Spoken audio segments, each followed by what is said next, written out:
وہ مکار ملا بھی تو اس مردود کو مسلمان ثابت کرنے کے لیے وہ سور کا گوشت کھانے والا سلمان تاثیر. عمران خان تو پتہ نہیں باپ کون تھا ماں کون تھا، اس کی تو ہم بات ہی نہیں کرتے، لیکن جو لوگوں کو حدیثیں پڑھ کر اور قرآن پڑھ کر بتائے اور جائے کس کی تائید میں؟ سلمان تاثیر کی تائید میں. اور میں نے کہا داڑھی تیری سفید ہو گئی، لیکن تو ہے فطرتی بے غیرت، تو تجھ سے حیا کی بات کیا کی جائے. ممتاز قادری کے بارے میں تو وہ بولے گا نا جس میں جرت ہوگی. جرت اس میں ہوگی جس میں حیا ہوگی، حیا اس میں ہوگی جو شریعت کے ماتحت ہوگا، قوت شہوانی ماتحت ہوگی. تو تیرا تو کوئی پیر ہی نہیں ہے، تو پیر ہی تو شریعت کے ماتحت لے کر جاتا ہے نا، پیر ہی تو شریعت کے ماتحت لے کر جاتا ہے، تربیت میں لے کر جاتا ہے. تو یہ آپ گرد و نواح کے اندر شب و روز دیکھتے ہیں ایسے لوگوں کو، سمجھ رہے ہیں؟ ان کا حضرت عثمان غنی کا اگر یہ ڈرامہ کر کے یوم بھی کر لیں تو ان کا عثمان غنی سے کوئی تعلق نہیں ہے، کیونکہ قدرت ان کو آزماتی ہے. قدرت ان کو آزماتی ہے کہ نام ابو بکر کا رہنے والے ہو جو مسلمہ کذاب کی چمڑی اتار کر رکھ دیں، اور ساتھ دے تو سلمان تاثیر کا. تو تمہارا صدیق اکبر سے کیا تعلق ہے؟ سمجھ میں آئی بات آپ کی؟ نام ہو سیدنا فاروق اعظم رضی اللہ تعالیٰ کے ذکر کا اور حیا اور غیرت کا پہلو تمہارے اندر نہیں. میں قربان جاؤں غوث اعظم رضی اللہ تعالیٰ پر فرمایا کہ منکر اور شریعت کی مخالفت کی بات پر زجر و توبیح وہی شخص کر سکے گا جس کے اندر حیا کی فضیلت کا گوشہ اتنا زیادہ ہوگا.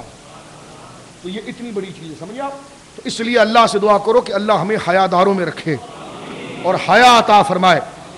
ہاں یہ نہیں ہندوؤں کے بھجن پڑھوا رہے ہیں، ان کے منتر پڑھوا رہے ہیں. اعلیٰ حضرت فاضل بریلوی سے کسی نے پوچھا کہ اگر ریاست کا سربراہ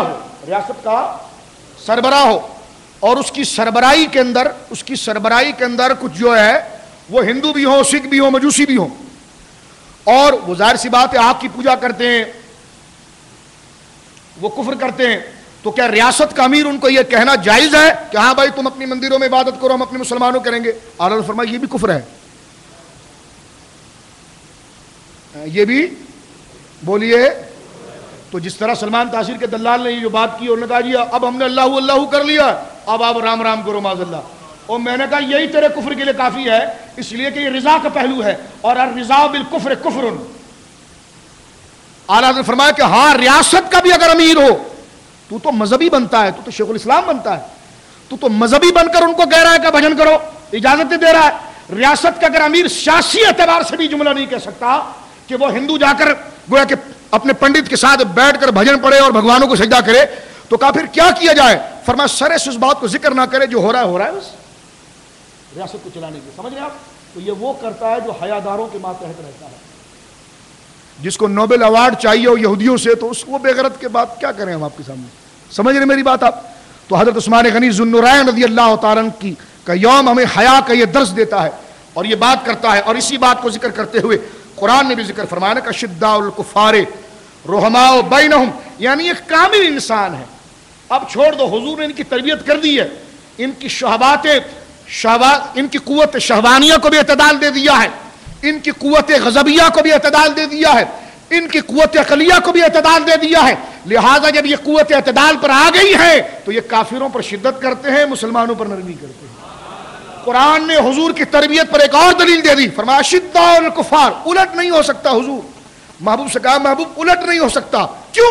الٹ اس کا ہو جس کی قوتیں بے ڈھنگی ہو جائے. تیری صحبت میں بیٹھ کر تو یہ بے ڈھنگی قوتیں راستے پر آ گئی ہے، اور تیری صحبت میں بیٹھ کر یہ ایسے ہو گئے کہ ہم خود بتاتے ہیں کہ یہ رب کے دشمنوں سے دشمنی کریں گے اور تیرے محبوبوں سے دوستی کریں گے. تو یہ ایک شرعی فلسفہ میں نے ذرا ہٹ کر پیش کرنے کی کوشش کی آپ کے سامنے کہ یہ صحابہ کرام علیہم رضوان کا مقام ہے.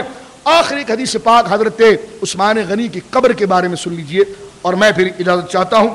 یہ مسلم شریف کے اندر یہ روایت موجود ہے اور حضرت ابو موسیٰ اشعری رضی اللہ تعالیٰ کا یہ عمل مبارکہ ہے.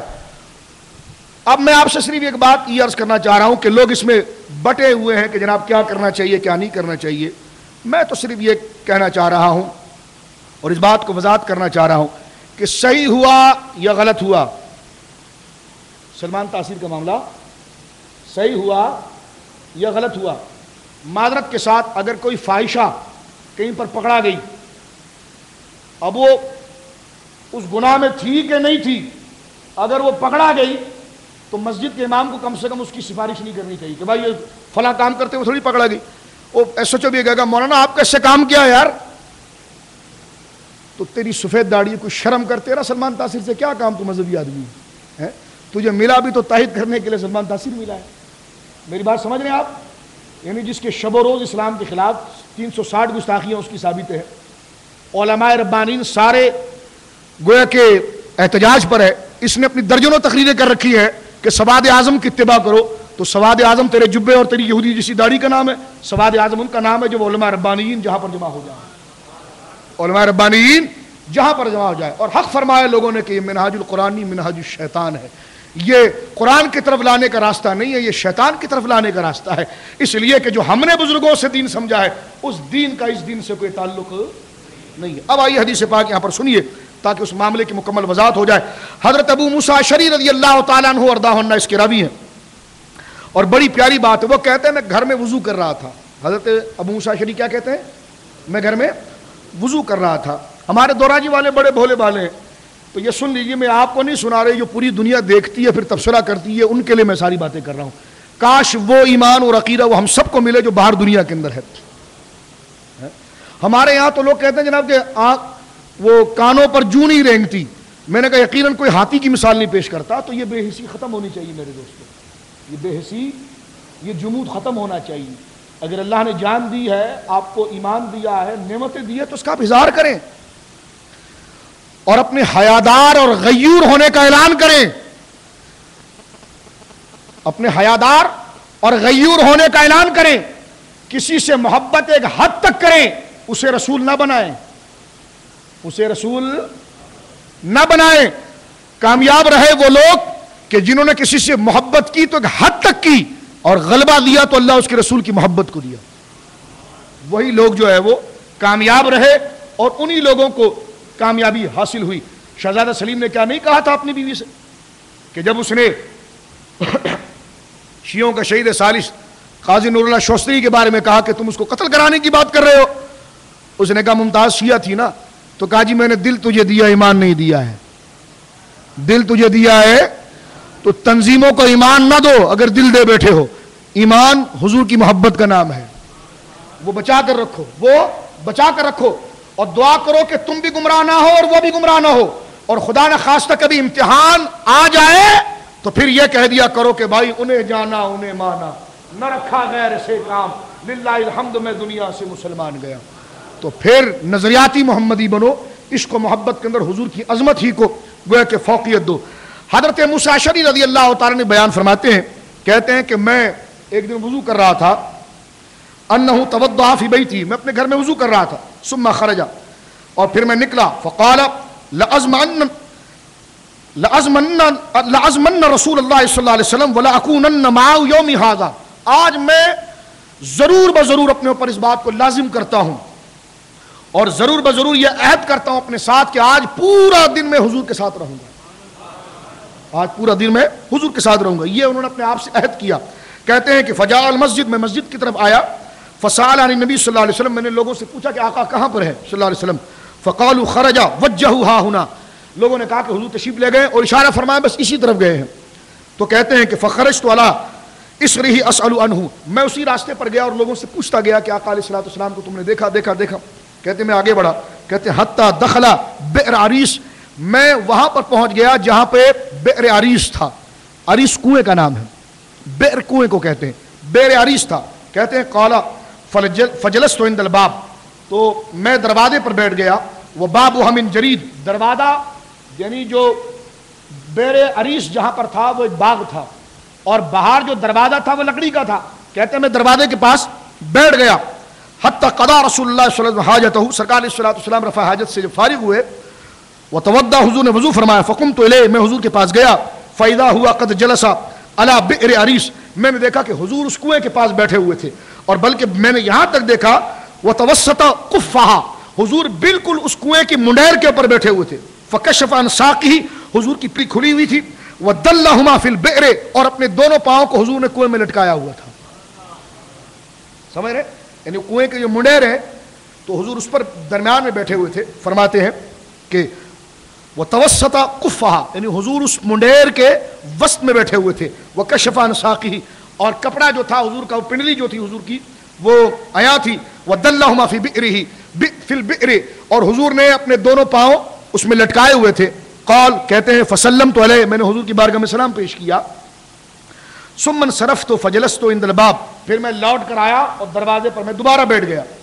کہتے ہیں فقلت لاکونن بواب رسول اللہ صلی اللہ علیہ وسلم اور میں نے فخر کیا کہ آج میں حضور کا چوکیدار ہوں اور حضور کا دربان ہوں, بواب ہوں, بواب دروازے پر بیٹھے رہوں گا. جو بھی آئے گا مجھے آج یہ شرف ملے گا کہ میں جا کر حضور کو بتاؤں گا اور حضور کا حکم, حضور کا کہنا اس کو بتاؤں گا.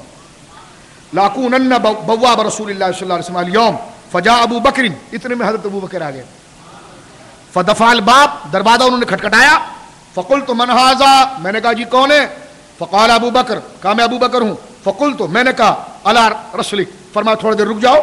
قال فذهبت میں گیا. فقلت یا رسول اللہ هذا ابو بکر یستأذن حضور ابو بکر آئے اور آپ سے اذن مانگتے ہیں, آپ سے اجازت مانگتے ہیں. فقال اذن له فرمایا جاؤ اسے اذن بھی دو.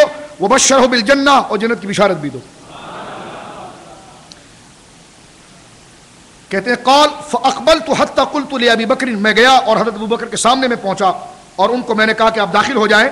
اور حضور علیہ الصلوۃ والسلام نے یبشرک بالجنہ اللہ کے رسول نے آپ کو جنت کی بشارت عطا فرمائی ہے. قال فدخل ابو بکر حضرت ابو بکر تشریف لائے. فجلس عن یمین رسول اللہ صلی اللہ علیہ وسلم آئے اور حضور کے دائیں طرف آپ بیٹھ گئے. معه فی القف اسی منڈیر کے اوپر, اسی منڈیر میں بیٹھ گئے.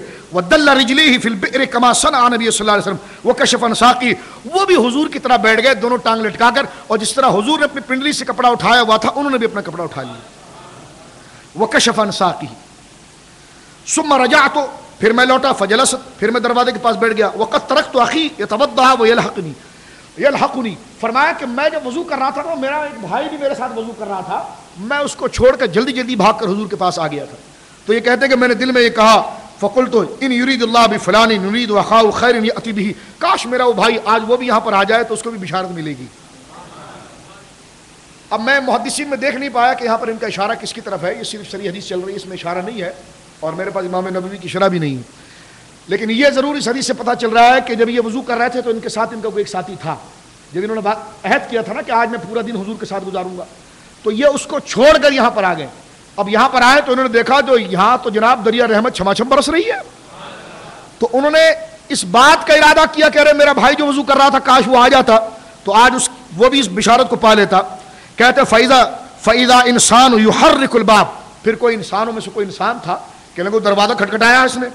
تو میں نے فقلت من هذا میں نے کہا کون. فقال عمر بن الخطاب کہا جی میں عمر بن خطاب ہوں. کہتے فقلت علی رسلک میں نے ان سے کہا کہ آپ تھوڑا ٹھہریے میں حضور سے پوچھتا ہوں. ثم جئت الى رسول اللہ صلی اللہ علیہ وسلم فسلمت علیہ وقلت هذا عمر يستأذن فقال اذن له وبشره بالجنہ. کہتے میں آیا اور میں نے سید عالم سے کہا کہ حضور عمر آئے ہیں. سرکار نے فرمایا ہاں جاؤ دروازہ کھولو انہیں بلاؤ اور انہیں بھی جنت کی بشارت دے دو. فجئت عمر فقال اذن ويبشرك رسول اللہ صلی اللہ علیہ وسلم بالجنہ کہا آئیے تشریف لائیے اور حضور آپ کو جنت کی بشارت دے رہے ہیں. کہتے ہیں کہ فدخل فجلس مع رسول اللہ فی القف اور وہ بھی گئے اور وہ بھی حضور کے پاس ساتھ اسی منڈیر پہ بیٹھ گئے. کچھ ماحول بھی سمجھ میں آ رہا ہے. یہ راز کی باتیں ابھی بتاتا ہوں میں آپ کو. ہاں یہ مسلم شریف کی حدیث ہے. کہتے ہیں وہ بھی حضور کے ساتھ اسی منڈیر کے اوپر بیٹھ گئے. ان یساری لیکن بائیں طرف بیٹھے, لیکن بائیں طرف بیٹھے. ودل رجلیہ فی البئر اور اپنے انہوں نے بھی پاؤں جو ہے وہ کنویں میں لٹکا دی. ثم رجعت پھر میں لوٹا. فجلست پھر میں بیٹھ گیا اور میں پھر سوچنے لگا ان یرید اللہ بفلان خیرا یعنی اخاہ اللہ رب العالمین اگر کوئی ایسا اسباب بنائے خیر کے کہ میرا بھائی جو ہے وہ بھی آ جائے, وہ کہاں پر ہے. پھر میں اس بارے میں سوچنے لگا. کہتے سوچ رہا تھا فجاء انسان فحرک الباب پھر کوئی آدمی آیا اس نے دروازہ کھٹکھٹایا. فقلت من هذا میں نے کہا جی کون ہے. فقال عثمان بن عفان انہوں نے کہا جی میں عثمان بن عفان ہوں.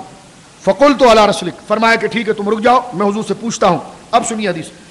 قال وجئت النبي صلی اللہ علیہ وسلم فاخبرته فقال اذن له وبشر بالجنہ ما بلوى تصيبه. حضور نے فرمایا جاؤ عثمان کو بھی کہو کہ آئے اور اس کو بھی جنت کی بشارت دو اور اس کو کہو کہ تجھے بلوائی بہت تنگ کریں گے, بلوائی تجھے بہت تنگ کریں گے اور تو حق پر رہے گا, بلوائی تجھے شہید کر دیں گے. کہتے ہیں کہ مجھے بڑا افسوس ہوا. میں گیا فجئت فقال فقلت، میں نے ان سے کہا کہ ٹھیک ہے آپ تشریف لے آئیے. وَيُبَشِّرُكَ رسول اللہ صلی اللہ علیہ وسلم بِالْجَنَّةِ مَعَ بَلْوَىٰ تُصِيبُكَ، سرکار نے آپ کو جنت کی بشارت دی ہے اور ساتھ میں یہ بھی کہا کہ آپ کے دور میں بلوا فتنہ بہت ہوگا، آپ حق پر ہوں گے. وقت میرا ختم ہو گیا ورنہ میں نے تفصیل کے ساتھ یہ پیش کر دیا کہ حضرت عثمان غنی کا حلم اور استقامت کیا ہے. فرمایا کہ بلوائی بہت ہوں گے اور وہ آپ کو تنگ کریں گے، دیگر احادیث کے ساتھ کہ وہ آپ کو قتل کر دیں گے، شہید کر دیں گے اور آپ حق پر رہیں گے. فدخل، پھر حضرت عثمان بھی حضور کے پاس آئے. فوجد قفا قد ملیا، تو جب وہ آئے تو منڈیر بھر چکی تھی. کو سمجھا آپ؟ وہ کنویں کی جو منڈیر تھی وہ بھر گئی تھی. یعنی اس طرف حضرت ابوبکر بیٹھ گئے، یعنی یوں سمجھ لے کہ کنویں کی منڈیر چھوٹی تھی. اس طرف حضرت سیدنا صدیق اکبر بیٹھ گئے، ادھر حضرت بولیے عمر بیٹھ گئے، بیچ میں سرکار تھے. تو راوی کہتا ہے حضرت ابو موسیٰ کہتے ہیں کہ وہ تو بھر گئی. فجلس وجوہہم من شق الاخر، لیکن وہ حضور کے چہرے کے سامنے دوسری جانب جا کر بیٹھ گئے. حضور کے چہرے کے جانب دوسری جانب جا کر بیٹھ گئے. یہ حدیث ختم ہو گئی. ٹھیک ہے، اس میں بشارت ہے. حضرت سعید بن مسیب اس کے راوی ہیں. حضرت سعید بن مسیب اس کے راوی ہیں جو تابعی ہیں، اور وہ خود کہتے ہیں، مسلم شریف کے الفاظ ہیں، انہوں نے خود ذکر فرمایا کہ اخبرنی ابو موسیٰ شری، مجھے حضرت ابو موسیٰ شری نے کہا. تو حضرت سعید بن مسیب کے جو پیچھے شاگرد ہیں نا، انہوں نے پکڑ کے پوچھا کہ یہ کیوں ہوا کہ یہ منڈیر جو تھی وہ فل ہو گئی، بھر گئی. آپ نے حدیث پاک پوری پڑھی اور پڑھنے کے بعد فرمایا کہ تم نے کچھ توجہ کی. دائیں طرف حضرت ابوبکر بیٹھ گئے، بائیں طرف عمر بیٹھ گئے، منڈیر بھر گئی. حضور نے جگہ بھی نہیں بنائی کہ آؤ چلو تھوڑی سی جگہ بناؤ، تم بھی بیٹھ جاؤ، تم بھی اپنی ٹانگیں لٹکا دو، بلکہ کچھ نہیں کہا. وہ سامنے آ کر بیٹھ گئے. تو حضرت سعید مسیب نے کہا کچھ سمجھے اس حدیث سے، تم اس سے کچھ سمجھے، کوئی نتیجہ تمہیں سمجھ میں آیا؟ کہنے لگے نہیں سمجھ میں آیا. قال سعید المسیب فاولتها قبورہم، میں نے اس سے یہ تعویل کی ہے کہ یہ ان کے مزاروں کے بارے میں ہے، یعنی شیخین حضور کے ساتھ ہوں گے، عثمان غنی تھوڑے فاصلے پر ہوں. اللہ رب العالمین حضرت عثمان غنی کی شجاعت سے، عفت سے، حیا سے ہمیں حصہ عطا فرمائے. میں نے کوشش کی ہے کہ کوئی جملے جو میں نے عرض کیے وہ نفسانی خواہش سے نہ کہوں، کسی کی کا چربا بیان نہ کروں، اور جن لوگوں کے بارے میں نے کہا کسی کی تحریک سے حسد کرتے ہوئے نہ کہوں، بلکہ میں نے پوری کوشش کی ہے. حدیث شریف کی کتاب میرے سامنے ہے کہ حیا کے پہلو کو ہم نے سمجھا ہے، تو حیا کے پہلو کے حوالے سے جو آج کل آزمائش ہمارے سامنے ہے اس کو میں اجاگر کروں. لہذا وقت کے ان شیطانوں سے، ابلیسوں سے بچیں اور سچوں کے ساتھ رہیں، سچوں کے ساتھ جڑیں. ڈالروں کے یار اور مال کے یار، یہودیوں کو اب اسلام میں لانے والے اور یہودیوں کو مسلح دینے والے، یہ یہودی ذات ملاؤں سے بچیں اور اپنے ایمان کی فکر کریں. اور حضرت عثمان غنی کا یوم ہمیں اس بات کا درس دیتا ہے کہ حیا تو یہ ہے کہ جان دے دو لیکن حرمت رسول کا سودا نہ کرو. جان دے دی انہوں نے. حضرت امیر معاویہ نے کہا، بلکہ خود صحابی پہنچے، حضرت مولا علی نے بھی ان کو کہا کہ حضور یہ سارے بلوائی آ چکے ہیں اور آپ کو گھیر لیا ہے. حضرت امام حسن اور حسین کو کہا کہ تم ان کی حفاظت کرو کہ کوئی اندر داخل نہ ہو جائے. حضرت عثمان ایسے فیاض آدمی ہیں کہ حضرت عبداللہ بن زبیر 70 نوجوانوں کو لے کر اندر کھڑے ہیں. ان سے کہا بھائی تم باہر جاؤ، لڑائی جھگڑے کی بات میرے سے نہیں کرنی، چلے جاؤ باہر. آپ کے کئی غلام تھے، سب کو آزاد کر دیا، سب کو آزاد کر دیا. گھر میں تنہا ہے، بیوی بھی جانتی ہے شوہر کا مزاج، وہ بھی خدمت پر معمور ہے، خدمت پر معمور ہے. حضرت امیر معاویہ نے میسج بھیجا، یا تو مکہ چلے جائیں تاکہ یہ باغی آپ کے پیچھے وہاں حرم میں نہیں آ سکیں گے، یا آپ میرے پاس آ جائیں، دمشق آ جائیں، میں آپ کی حفاظت کرتا ہوں. کیسا مظلوم خلیفہ، پوری حکومت ہاتھ میں لیکن تلوار نہیں اٹھاتا. اس لیے نہیں اٹھاتا کہ شیر رسول ہے، اس لیے نہیں اٹھاتا کہ صحابہ سے کہتا ہے کہ ان کے سامنے وضاحت کرو، ان کے سامنے صحیح موضوع بیان کرو. صحابہ کے گلے خشک ہو گئے، لیکن جب مال کی محبت غالب آتی ہے نا الیاذ باللہ، تو پھر بزرگوں کی باتوں کو بندہ بھولتا ہے. تو ان کو صحابہ کی بولیاں، تقریریں سمجھ میں نہیں آتی. کا تیسری بات یہ کہ آپ فوج کو آرڈر کر دیں کہ وہ مدینے کی گلیوں میں چن چن کر باغیوں کو قتل کریں. حضرت عثمان غنی نے جواب دیا کہ دیکھو یہ تو اتنے شریر ہیں کہ یہ مسجد رسول کے سامنے مجھے مسجد نبوی میں جانے نہیں دیتے. اگر میں مکہ چلا گیا تو یہ تو میرے پیچھے وہاں پر بھی آئیں گے اور مکے کی حرمت کو پامال کریں گے. ایک. نمبر 2 کہ تم یہ کہہ رہے ہو کہ جناب میں فوج کو آرڈر کر دوں اور فوج ان کی اینٹ سے اینٹ بجا دے تو میں اپنا نام ان بدنام لوگوں میں نہیں لکھوانا چاہتا کہ جن کی وجہ سے شہر رسول کو پامال کیا گیا ہو. اور فرمایا تیسری وجہ یہ ہے کہ تم مجھ سے یہ کہتے ہو کہ دمشق آ جاؤ تو میں جان تو دے سکتا ہوں، آقا کا شہر نہیں چھوڑ سکتا. یہ تینوں باتوں کا آپ نے جواب مرحمت فرما دیا حضرت عثمان غنی ذو النورین رضی اللہ تعالیٰ نے. اور بلوائیوں نے جب حملہ کیا پیچھے سے اور جب وہ اندر کود کر آئے تو روایت میں آتا ہے کہ حضرت امام حسن بھی اس میں زخمی ہوئے ہیں، کیونکہ حضرت امام حسن اور حضرت امام حسین کی ڈیوٹی مولا کائنات نے باہر لگائی تھی کہ دونوں بیٹے حفاظت کریں کیونکہ اندر سے نہ آئے. لیکن جب بلوائیوں نے پیچھے سے حملہ کیا تو اس میں بھگدڑ بھی مچی جس میں آپ زخمی بھی ہوئے. اور جب شہادت کی خبر پھیلتی ہے تو حضرت عثمان غنی ذو النورین اس وقت قرآن پڑھ رہے تھے، آپ قرآن پڑھ رہے تھے. اور کیسا علم اور استقامت، کیسا صبر ہے. اپنی بیوی سے کہنے لگے کچھ بھی ہو جائے تو گھبرانا نہیں، میں نے رات کو خواب دیکھا ہے، حضور کو دیکھا ہے خواب میں. سرکار نے فرمایا کہ عثمان آج جمعہ ہے، تم نے آج جمعہ ہمارے ساتھ پڑھنا ہے اور ہمارے ساتھ تم نے کھانا کھانا ہے. تو فرمایا تم بے فکر رہو. امام سیوطی نے یہاں تک لکھا ہے الحاوی الفتاوی کے اندر کہ ایک صحابی دوڑتے ہوئے آئے، حضرت عبداللہ ابن عمر تھے، اور 40 دن تک حضرت عثمان غنی پر میٹھا پانی بند تھا. لیکن جب حضرت عثمان غنی سے ملنے کے لیے آئے تو دیکھا کہ بالکل حشاش بشاش بیٹھے ہوئے ہیں.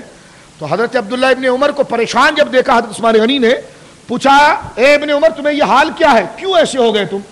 کہنے لگے کہ حضور میں نے ابھی دیکھا ہے سرکار کو مدینے کی گلیوں میں ٹہلتا ہوا.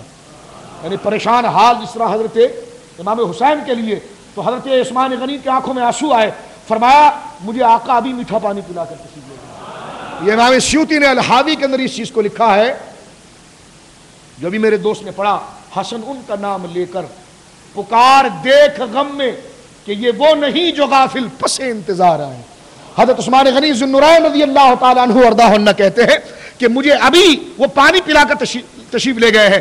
آپ کی اہلیہ محترمہ رضی اللہ تعالیٰ عنہ کہتی ہے کہ جب بلوائی گھر کے اندر گھسے ایک نے آپ کو داڑھی سے پکڑا، لیکن آپ کے سامنے قرآن کھلا ہوا تھا، آپ قرآن کی تلاوت کر رہے تھے. ایک نے تیز نیزہ آپ کی پیشانی پر مارا، جس پر آپ نے، آپ کی اہلیہ محترمہ نے، آپ خود بھی اعصابی اعتبار سے اتنے مضبوط تھے کہ ان کا مقابلہ کر سکتے تھے، لیکن آپ کا حلم اور آپ کی طبیعت کے اندر وہ شرافت کا جوہر ایسا تھا کہ آپ نے ہاتھ نہیں اٹھایا. اور اس نے جب پیشانی کے اوپر وار کیا تو آپ کی اہلیہ محترمہ نے ہاتھ آگے کیا تو ان کی انگلیاں کٹ گئی، اور پیشانی پر جو نیزہ نما شے لگی اس سے خون کا فوارہ نکلا اور آپ پر غشی طاری ہوئی اور قرآن کی آیتوں کے اوپر خون کے قطرے گرے اور آپ وہیں پر واصل بحق ہوئے. حدیث پاک کے اندر آتا ہے کہ جب جنتی جنت میں جائیں گے تو سرکار علیہ الصلوۃ والسلام نے ایک اعرابی سے کہا، دیہاتی کھیتی باڑی کرتا ہے نا، اس سے کہا کہ اللہ رب العالمین سے ایک دیہاتی کہے گا یا اللہ میں کھیتی باڑی کرنا چاہتا ہوں. کیا کرنا چاہتا ہوں؟ کھیتی باڑی کرنا چاہتا ہوں. تو اللہ رب العالمین فرمائے گا یہ میری اور نعمت ہے، تجھے اچھی نہیں لگتی کہ تجھے کھیتی باڑی یاد آ رہی ہے؟ اس نے کہا یا اللہ میرا جی یہ چاہتا ہے. تو اس کا جی چاہتا ہے تو اللہ رب العالمین نے اس کے لیے انتظام فرما دیا اور اس کو کہا گیا یہ بیج ڈال. اس نے بیج ڈالا، ڈالنا تھا کہ بیج پھل کے ساتھ تیار ہو گیا اور کاٹ دیا گیا، اس کی طبیعت کو خوش کر دیا گیا. اس کے تحت ہمارے علماء نے لکھا کہ اس نے کھیتی باڑی کی بات کیوں کی، اور جنت میں پہنچ کر جہاں دیدار الہی ہو رہا ہے، اللہ سے ہم کلام بندہ ہو رہا ہے، وہاں وہ کھیتی باڑی کی بات کر رہا ہے کہ میں بیج ڈالوں اور گندم اگائے اور جوار اگائے، دیگر اور چیزیں اگائے. یہ وجہ کیا ہے؟ تو فرمایا ایک تو وجہ اس کی یہ ہے کہ جنتی کی ہر خواہش پوری ہوگی. ایک دوسری یہ ہے کہ بندہ جس حال میں مرے گا، جنتی جس حال میں دنیا سے جائے گا، جب رب سے اس کا پہلا سامنا ہوگا تو اسی چیز کا سوال کرے گا. تو دراصل یہ کھیتی باڑی کرتے ہوئے مرا تھا، کھیتی باڑی کرتے ہوئے مرا تھا، اس لیے رب سے پہلے دیدار میں اس نے کھیتی باڑی کا سوال کیا. قربان جاؤں عثمان غنی پر کہ جب یہ رب کا دیدار کریں گے تو یہ رب سے اس کے کلام کی تلاوت کی اجازت مانگیں گے. اور شہید جس حال میں جاتا ہے دنیا میں اس حال سے اٹھتا ہے. عثمان غنی پر قربان جائیے کہ لوگ میدان محشر میں کس کس حال میں اٹھ رہے ہوں گے اور آپ قرآن کی تلاوت کرتے ہوئے اٹھ رہے ہوں گے. اور شہید کے خون کے قطرے جہاں پر گرتے ہیں، حدیث پاک میں آیا وہ ذرہ ذرہ اس کی شہادت اور اس کے نیک اور صدیق ہونے کی گواہی دیتا ہے. کسی کی گواہی کوئی گھاٹی دے رہی ہوگی، کسی کی گواہی کوئی اور معاملہ دے رہا ہوگا، عثمان غنی ذی النورین کی کرامت و عظمت و وسعت کو سلام ہے کہ جب آپ اٹھ رہے ہوں گے تو قرآن آپ کی شہادت کی گواہی دے گا۔ اللہ رب العالمین آپ کی فضیلت سے بھی ہمیں اقرار اور بیان کی توفیق دے، اور بالخصوص آپ کا وصف حیا کو میں نے تھوڑا کھول کے سمجھانے کی کوشش کی ہے۔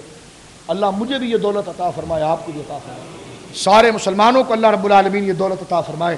جتنے ناظرین سن رہے ہیں اللہ رب العالمین تمام کو اس دولت سے مالا مال فرمائے، کیونکہ حیا آ جاتی ہے تو اس کو ایشوز کے مقابلے کا ذہن خود ہی مل جاتا ہے، اور اس کو آزمائش کے سامنے کھڑے ہونے کا استقرار خود ہی آ جاتا ہے۔